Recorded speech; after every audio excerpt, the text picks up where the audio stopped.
Hello everyone and welcome to englishpod. My name is Marco.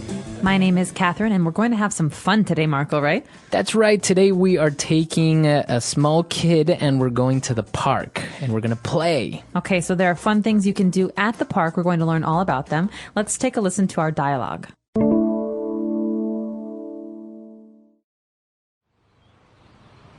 Hey, honey, where were you? I decided to take Kenny to the park and get some fresh air.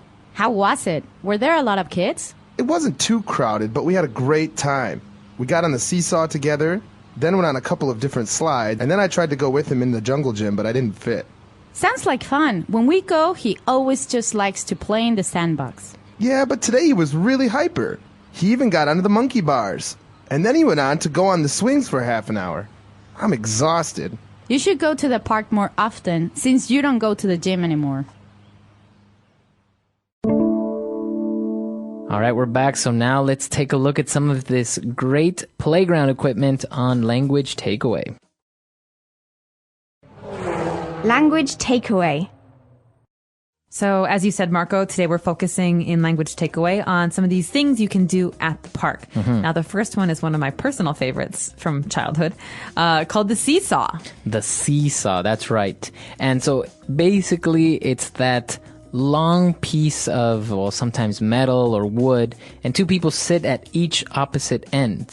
Yes, and so when one person goes down, the other person goes up. And when that person goes down, the other person goes up. So it's a seesaw. That's right. So yes, it's actually a very common toy that you can play with at the playground. But also another very common one I'm sure everyone knows and has been on is a slide. A slide. Now, this is a bit hard to describe, actually. Slides are usually quite colorful, but they're like tubes that are open, and the child can go down. So you're on top, maybe 2 meters high, and then you go down the slide and you come down to the ground. That's right. And actually, it's the noun, a slide. But what you do is the verb is you actually slide down the slide. Yes, and sometimes you go very fast, and it's scary. That's right. And, well, if you want to have something a little bit less scary, you can go into the jungle gym. All right, jungle. Now, the jungle is actually a place, you know, in South America, for example, you have jungles with lots of trees and monkeys and everything. But a jungle gym is like many, many different metal bars or wood together to make this open structure that boys and girls can climb on. So basically, you start on the ground and you climb all the way up it. Okay, so I think this is why it's called kind of like a jungle gym, right? Because you can climb up and down and grab all these bars. You can hang like a monkey from the bars. Exactly. Yeah, so basically it's just a cage that boys and girls can climb on and play with. Right, and I guess you call it a jungle gym because when you're doing all this, you're doing exercise. That's right. All right, so now maybe for the smaller kids who just want to play with some toys, they can just hang out at the sandbox. All right, this is one word, but it's actually quite literal. You'd have sand in a box. That's right. And a sandbox is very safe and very fun because boys and girls can make castles or dig, but there's nothing to it really. It's just a box with sand. It's just a box with sand, literally. Yes, that's right. So that's also fun for the smaller kids to be at the sandbox. Now, going back to something very similar to the jungle gym, we have the monkey bars. Okay, now monkey bars are a very important part of the park. These are horizontal bars, so they're across, and you hang on them with your arms, so your body hangs down, and when you hang, your feet are off the ground. It's very tall. Right. And you have to move. You have to change from one bar to the other, so it's like a ladder that you're pulling yourself across. Yes, exactly. So you've probably seen it exactly how you describe. It's a ladder, and you just got to hang on to the different bars with your arms. It's actually quite difficult to do. I always used to get upset because I couldn't go all the way across because, you know, you go from one end to the other end, Right. but my arms would get so tired that I had to drop down onto the ground. Really? All right. Well, something that's a little bit less exhausting, but also very fun are when you go on the swings. All right, swings are great. Now, swings are kind of like chairs, but they don't have a back.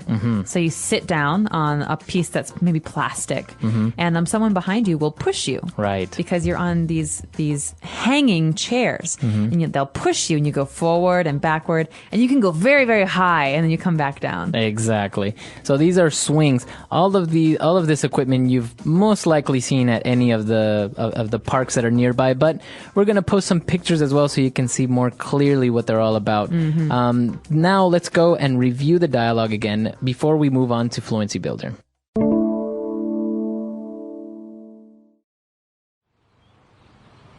Hey, honey, where were you? I decided to take Kenny to the park and get some fresh air. How was it? Were there a lot of kids? It wasn't too crowded, but we had a great time. We got on the seesaw together, then went on a couple of different slides, and then I tried to go with him in the jungle gym, but I didn't fit. Sounds like fun. When we go, he always just likes to play in the sandbox. Yeah, but today he was really hyper. He even got onto the monkey bars. And then he went on to go on the swings for half an hour. I'm exhausted. You should go to the park more often since you don't go to the gym anymore. All right, we're back. So now let's take a look at 3 phrases on Fluency Builder. Fluency Builder. So our first phrase today is actually something that the parent is talking about. She wants to take Kenny to the park and get some fresh air. Now, right. What does it mean to go get fresh air? Well, basically, it means to go out and maybe walk or just be outside and get air from the outside, because sometimes you're in your house all the time and that's not fresh air. That's right. So basically this means exactly what you're saying. It means going outside. So kids often need to go get some fresh air, but also adults do too. Right. Sometimes I feel like when I'm working in the office for a long time, I really need to get some fresh air. So that means I go outside for a walk. Exactly. So you can tell your friends, oh, excuse me for a minute, I'm going to go get some fresh air. Or you know what? You're looking a little bit pale. Maybe you should go get some fresh air. Exactly. And talking about all this great equipment and how much fun you can have, the wife said, wow, that sounds like fun. Okay, so sounds like fun. It's not actually a sound. This phrase is really important because we say it a lot, but it actually just means that it sounds like it will be a fun time. Right. Or I think it will be fun. Yeah, so from what you're telling me, I think it's fun. That's right. So we can say this about a lot of things. I could say, hey, Marco, we're going to go play some football after work. Do you want to come? Sure, that sounds like fun. All right. So he thinks it sounds like a good idea. You'll probably come, right? Yeah, exactly. So if something sounds like fun. All right, and moving on to our last phrase, we said that it was a great idea that we're going to the park and getting fresh air because we don't go to the gym anymore. Oh, okay. Now, this is a really important phrase to keep as a phrase. First of all, we have a gym. What do you do at a gym, Marco? Well, you work out. Yeah, you exercise. Maybe you run on the treadmill or you lift weights.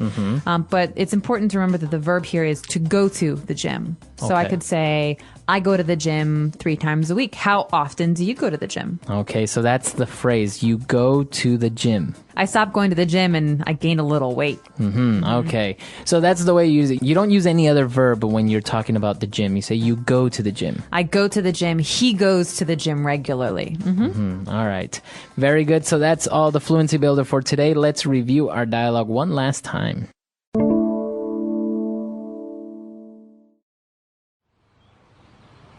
Hey, honey, where were you? I decided to take Kenny to the park and get some fresh air. How was it? Were there a lot of kids? It wasn't too crowded, but we had a great time. We got on the seesaw together, then went on a couple of different slides, and then I tried to go with him in the jungle gym, but I didn't fit. Sounds like fun. When we go, he always just likes to play in the sandbox. Yeah, but today he was really hyper. He even got onto the monkey bars. And then he went on to go on the swings for half an hour. I'm exhausted. You should go to the park more often since you don't go to the gym anymore. All right, so growing up, there are many, many different games at parks that you can probably find, especially now. You have such great playground equipment, but I think these are the most basic ones that everyone knows about. That's right. These are pretty standard things that you'll see at a playground. Remember that a park doesn't have to have these things. Right. Parks are just public places, maybe with benches and trees. But a playground is the part of the park where you'll see these kinds of things, like a slide or swings. And so it's important to remember that they're not the same. Right, right. And now, did you ever have a bad accident, or did you fall off the swing or the seesaw, or maybe you fell off the slide? Oh, I fell all the time. Oh, really? Never a serious accident, but swings, I liked to swing. And when I was forward, up in the air, I used to let go and jump. You would jump off the swing. I would jump off the swing. So when you're very high in the air, it feels like you're flying for a minute. And my mother hated it because she thought I was going to break my arms, but I loved it. It's great fun, and actually we would really like to know, maybe you have some pictures that you can share with us of some specific playground equipment that we may have missed. There are a lot of things out there, and maybe locally there are even some more fun things that we don't have. So let us know, what do playgrounds look like in your country? We hope to see you at englishpod.com. All right, we'll see you guys there. Bye. Bye.